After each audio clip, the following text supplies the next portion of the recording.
You've felt it for some time. Something within you has begun to shift. Perhaps it was a moment of stillness amidst the noise. Perhaps a pain that caught you off guard. Or maybe it was the emptiness, no longer ignorable, even though everything around you seemed to be functioning. However it began, you are here now, and that is no accident. There are times when life tears the veil from the stage of our existence. Everything we thought we knew collapses like a house of cards in the wind.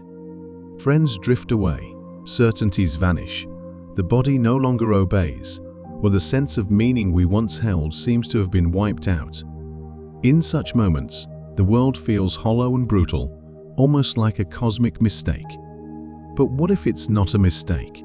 What if this crisis, as brutal as it may feel, is not the end but the beginning of an initiation, a threshold, a rite of passage, as the old mystery traditions would say.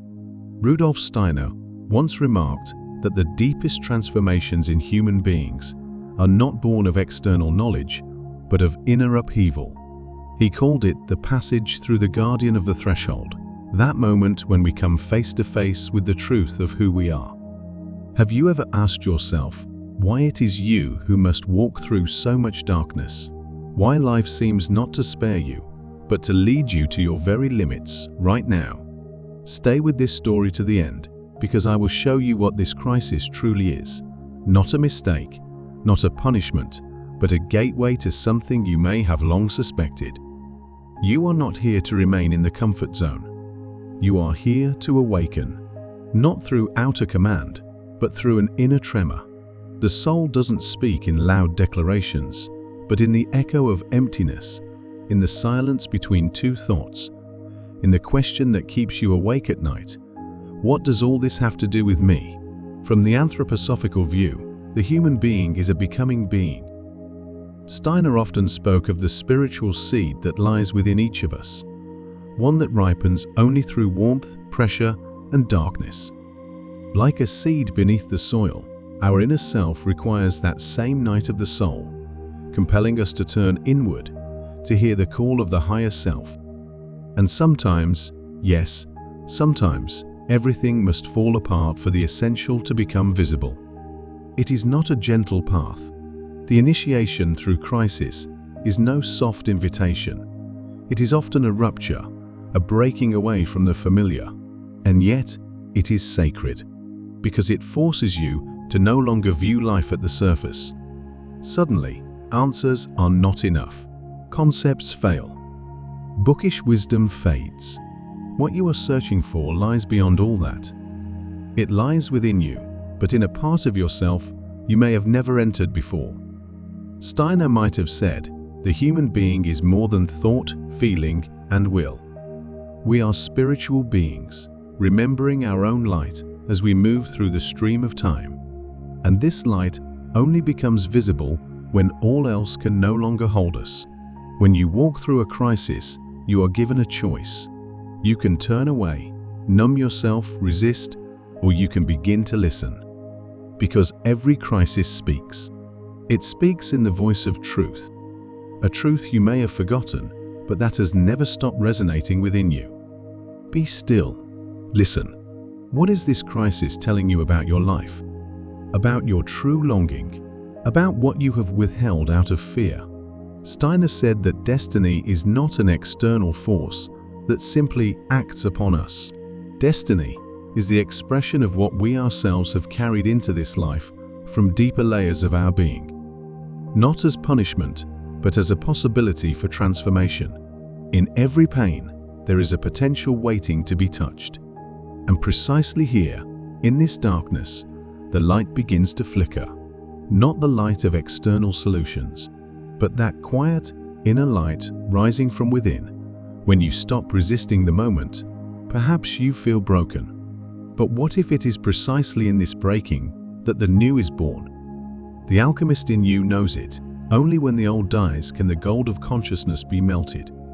Your pain is not the end. It is the gate. And as you step through that gate, your vision begins to shift. You start to realize that you are not a victim, but a traveler. Not merely someone who suffers, but someone who learns. Not just a human, but a soul becoming. If you sense that, if only for a fleeting moment, then something indescribable begins. A remembrance. A reconnection with who you've always been, and perhaps even with why you came here in the first place. You begin to sense this crisis was never against you. It was for you. Not to destroy you, but to free you. From the masks you've worn, from the roles you've hidden in, from the certainties that long ago turned into inner prisons. Strange as it may sound, life doesn't lead you to the edge to make you fall. It brings you there because only at that edge is the leap into the essential possible. At the threshold, where the ground beneath your feet seems to vanish. That's often where your true center is revealed for the first time. Your real core, the part of you that carries you when nothing external can. Steiner often said that the human eye does not develop through ease, but through struggle, through awakening that comes via shaking. It is resistance that sharpens awareness.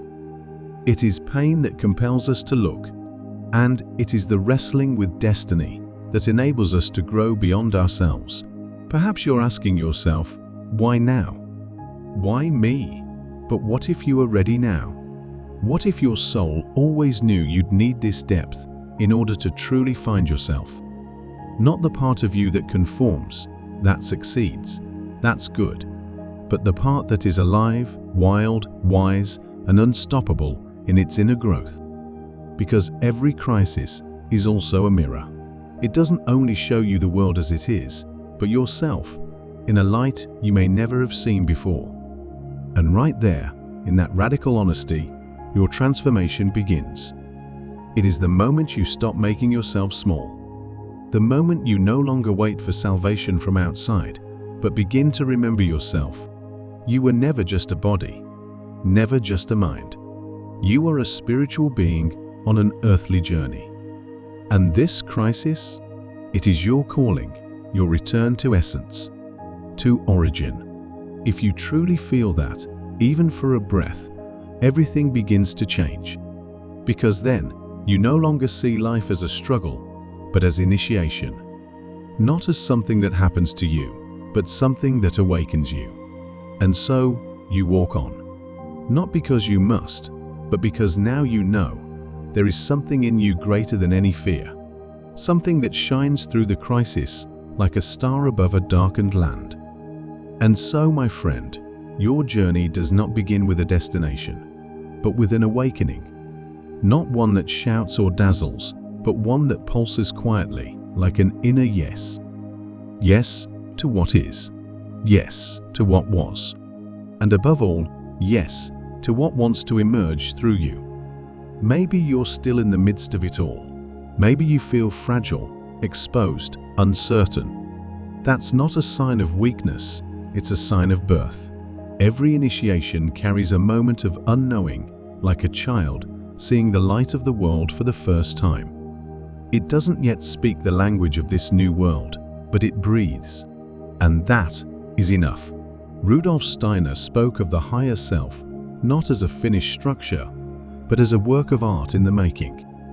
Every step, every tear, every realization is a brushstroke upon that inner image.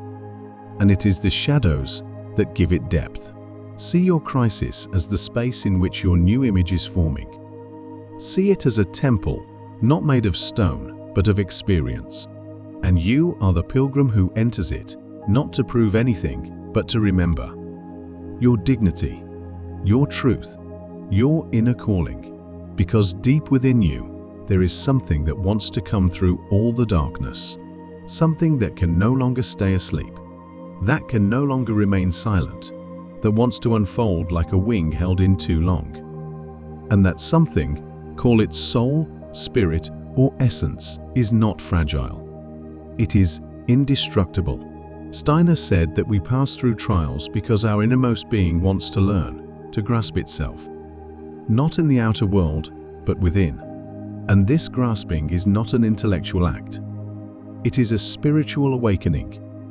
A quiet reconnection with that which is greater than you, yet seeks to move through you. So the next time you find yourself in the dark, stop asking, "How do I get out?" and instead ask, "What wants to be born through me here?" Because you are not a random being. You are a soul in the school of the earth. And this crisis, it is your initiation. If these words have touched something in you, if they stirred a memory, a resonance, then stay still for a moment longer. Listen inwardly. Perhaps something answers. And if it does, then you'll know you are on the path. Not an easy one, but a true one. If this message resonated with you, take a moment to like, subscribe, and activate the bell. Perhaps you know someone who needs to hear these words right now. Share them. Let us create a space together in which crises are no longer seen as punishment, but as gateways to the soul. You are not alone. You are on the path. And this path leads you, step by step, home.